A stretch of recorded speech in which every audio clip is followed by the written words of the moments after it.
All right, hey everyone, wanted to do a Retirement YouTube weekly roundup. Here's some of the videos I checked out this week, the creators who made them. So the first video was by Kuhn, the great and powerful Kuhn. His video was Don't Ruin Your Retirement, 13 Mistakes to Avoid. So Joe has been a retirement coach. He was a former engineer and just a really great guy. I like watching his videos.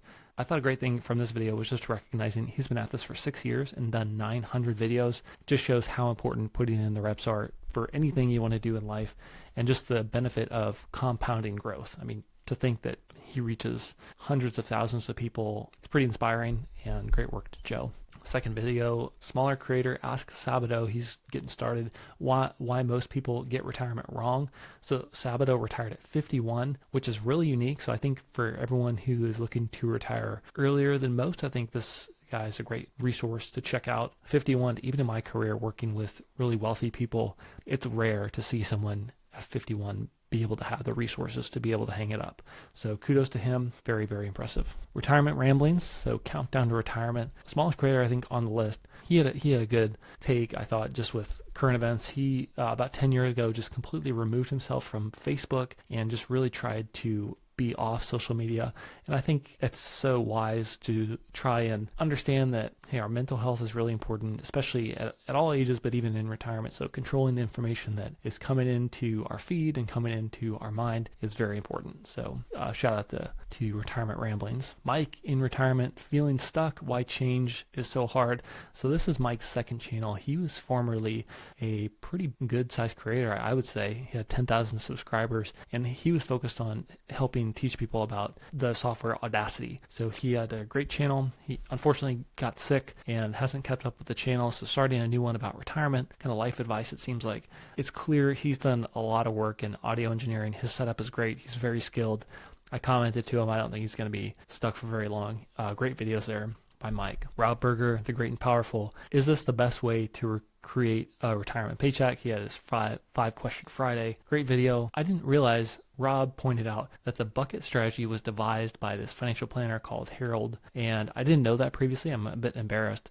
Rob actually interviewed him 3 years ago, so that's on my list to check that interview out and see, what prompted that advisor to create that strategy. Personally, I really like the strategy. I think buckets just make sense for a lot of people. You could nitpick and say this or that, but I think it works great. Retirement transformed. So after 60, these are the only 3 things that truly matter. So I tried to guess at these. I got pretty close, but so the 3 things from their perspective: freedom, family, and memories. So on that freedom perspective, they really emphasize physical health, because we've done all this work to prepare to retire from a financial perspective, but if you don't have the physicality to be able to get out there and enjoy your wealth like you could when you were earlier, it really limits your ability to use and enjoy those resources. So physical health, they highly recommend it. Just getting to the gym, getting a trainer if need be, and help with your nutrition. They rated that number 1, in fact. Relationships was number 2, which was interesting. There was an exercise that Mark had listed as make a list of all your friends, literally, and what's the feeling you have when you're around them after you're done hanging out with them? If it's someone who leaves you feeling energized and good, then probably prioritize that relationship. And it's someone who drains you, maybe you say, I have to maintain this relationship just out of circumstances. Or maybe it's a relationship that you kind of let drift away a little bit, not put as much effort into maintaining that. So I thought that was good advice. Retire 500K, 7 investment decisions that can destroy your 401k. So he went through the things that he sees. And one thing that stuck out to me was seeing your investment accounts go up, increases your lifestyle expenses. I've seen that firsthand. The worst case I ever saw was someone who literally, they retired into a bull market and then they just spent whatever their investment gains were that year, and that set them up really poorly. That did not go well for them. So I would highly recommend avoiding lifestyle creep, especially as it relates to wealth on paper and not real wealth. So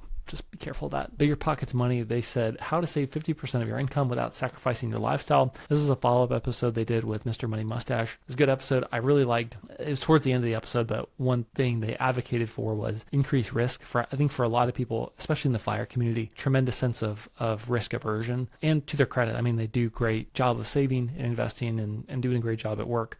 If you have a spreadsheet and a plan that's going to take you many years or over a decade to execute, it's probably worth moving out the risk curve a little bit and trying to accomplish some of those goals in a smart way, but just a little bit faster, so you don't have to sacrifice such a big chunk of your life in something that maybe you're not enjoying as much as you otherwise would be pursuing other projects. So really like that as well.